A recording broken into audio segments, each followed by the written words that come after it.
खोदत खोदत चूहा मर गो मौज करी भुजंगा ने, सींचत सींचत माली मर गो मौज करी होरंगा ने, जोड़त जोड़त जोड़ी मर गए मौज करी खरचंगा ने, और सोचत सोचत दुनिया मर गई मौज करी सत्संगा ने। तो कहते हैं कि सर्प जो है अपने बनाए हुए बिल में नहीं बैठता, चूहा उस बिल को बनाता है और उसमें जाकर के सर्प रहने लगता है। ऐसे ही माली जब उस बागीचे को अपनी मेहनत से पसीने से जब वह सींचता है और उसमें सुंदर सुंदर जब पुष्प खिलते हैं तो उसका रस भौरा ही ले जाता है, अर्थात असली रस तो वह भौरा ही पाता है। फिर जोड़त जोड़त दुनिया मर गई, अर्थात जोड़ते जोड़ते जब घर परिवार वाले कमाते हैं और कमा करके जब धन तिजोरी में बंद करके चले जाते हैं तो उसको खर्च कौन करता है? उनके औलाद ही उसको खर्च कर देती है और पता नहीं किस तरीके से उसको खर्च करेगी।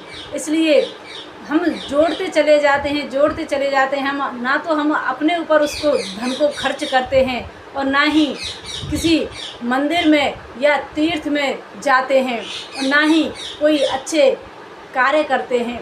बस उस धन को जोड़कर ही रह जाते हैं और उसका लाभ कोई दूसरे ही उठाते हैं।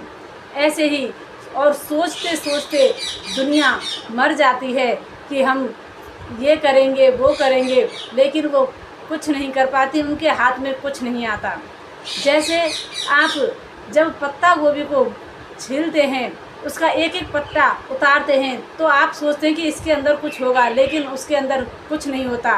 पत्ते ही पत्ते हैं, एक पत्ता उतारिए, दूसरा उतारिए, फिर उतारते चले जाइए, लेकिन उसके अंदर कुछ नहीं निकलता। ऐसे ही ये संसार है। हम इसमें जितना प्रवेश करते हैं हम सोचते हैं कि अब हमें सुख मिलेगा, अब हमें सुख मिलेगा, लेकिन इस संसार में सुख है ही नहीं जो मिलेगा।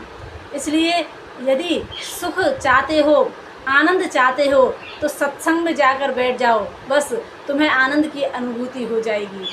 सत्संग ही है जो इस संसार में सबसे अच्छा है, क्योंकि ये ही हमें प्रभु से मिलाता है और सत्संग से ही सभी का जीवन परिवर्तित होता है। और सत्संग ही भगवान का जो भक्त है वही इस संसार में प्रसन्न रहता है। इसलिए हमें हमेशा प्रभु का नाम जप करना चाहिए, सत्संग करना चाहिए, ताकि हमारा मन प्रसन्न रहे, आनंदित रहे। जय श्री कृष्ण।